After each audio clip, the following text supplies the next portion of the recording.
And check that out. Wonder how long that's been there. Looks like a pickup truck got flipped upside down. Crazy. Anyways, the river's right over there. This is when the water's high. All this is underwater, including that.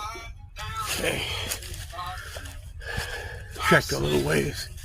Not sure how far. Probably 10 minutes, maybe a little more. See what this looks like. Okay.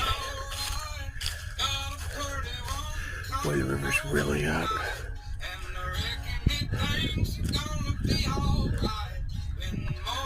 There's some of the pilings for the old bridge. Used to go straight across from there, over,